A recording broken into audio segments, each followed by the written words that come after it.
Hi, this is Matt from Ludovox, and in this Ludo-Chrono, I am going to tell you almost everything about Fleet Commander Genesis. This is a space battle game for 2 to 4 players, ages 12 plus, for an average game length of 60 minutes. So this has been published before as a 2 players game. It was called Fleet Commander Ignition. In this game, in Genesis, we are going to have essentially 2 boxes of Ignition in one, plus the expansion that was out Beyond the Gate, and the board is going to be all modular with over 50 tiles that are going to be double-sided.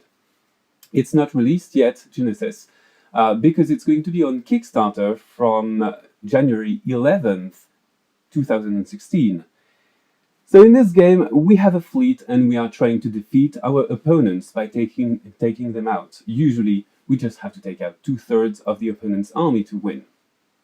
We also have other scenarios, such as escort or capturing certain resources.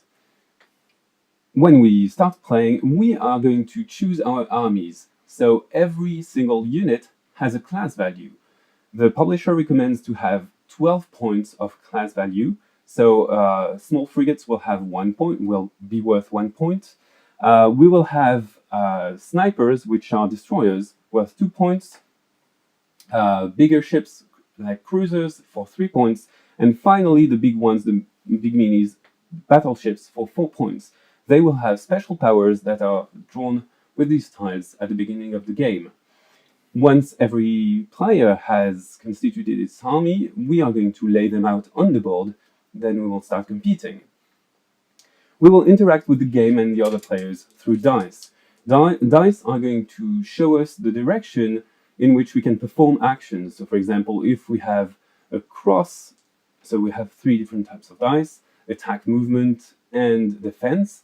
If we have a cross movement dice, we can move crosswise or diagonally wise, and it's the same for attack and defense. On my turn, I will roll 3 dice, and I will play the effects one by one. So for example, if I have cross move, I can move my ship here, and if I have a diagonal attack, I can attack this ship, which is not on my team. Usually I deal damage. Here I am supported by an adjacent ship, by my adjacent ship, to inflict more damage on this ship. If this one has stored defense, it can deflect some attacks. For example, here it negates this attack, so it just undergoes this one. You can store your unused dice for later turns on your deck. We have a special side, which is the star symbol. We can use it in 3 ways. We can use it to change the result of dice. We can also store it for later use. We can spend these dice when they are stored to either counterattack or do evasive maneuvers, or if we have a battleship, we can spend 2 of these star dice to activate our special power. Every ship that we destroy is going to be worth its class in victory points. So in the case where we have 12 army points, 12 class points, I'm going to have to destroy 8 points from the opponent's army to win. So for example, if with my attack I destroy this cruiser, I take it, it's worth 3 points. The terrain has various effects. So for example, this warp gate can warp me to another board, or it can warp me to another place on the board. The gas cloud is going to protect me, but at the cost of not supporting, or the asteroid field is going to protect me from other ships that can harm me otherwise. And finally, the gravitic field can push me away in a random direction.